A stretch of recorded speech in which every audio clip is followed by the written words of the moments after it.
There's a lot of people that say that it couldn't have all come about by chance. It must have been God.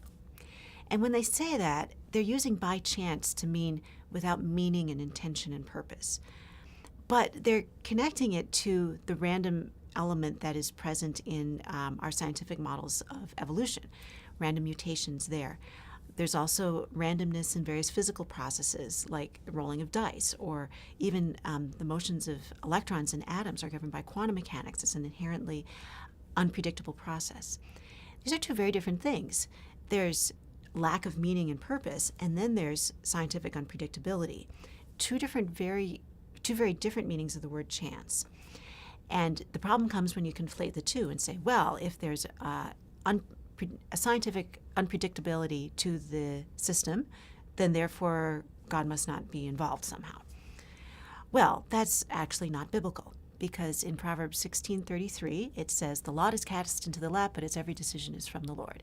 Casting lots was the ancient Hebrew equivalent of rolling dice, and God was in governing those events.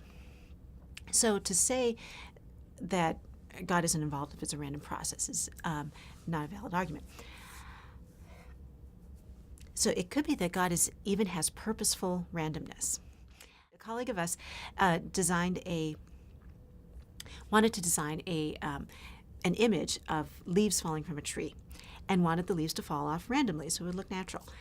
And so on purpose, she designed a random element into the computer program. It was her intention to have it have a random element to it. Similarly, there's artists who design art using a random element.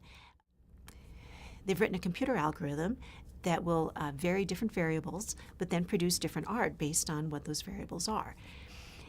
And the art can be very beautiful, and the art is meeting all of the intentions of the artist, but the artist doesn't know exactly how it's going to turn out.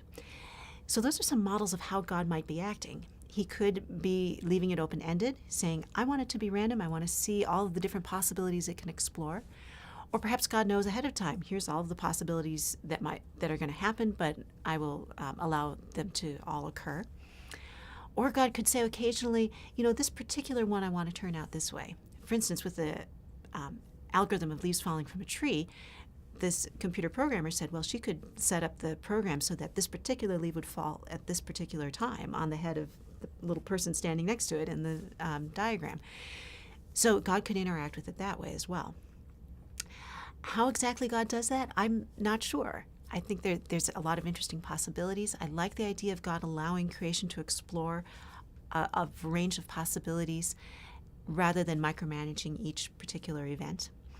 But I also see God as intimately involved in his creation and not distant or separate from it in any way. So I don't want to cast it as God is just delegating all of this to natural laws and he's less involved. So God intimately involved with his universe, but allowing it to have this organic variety of possibilities.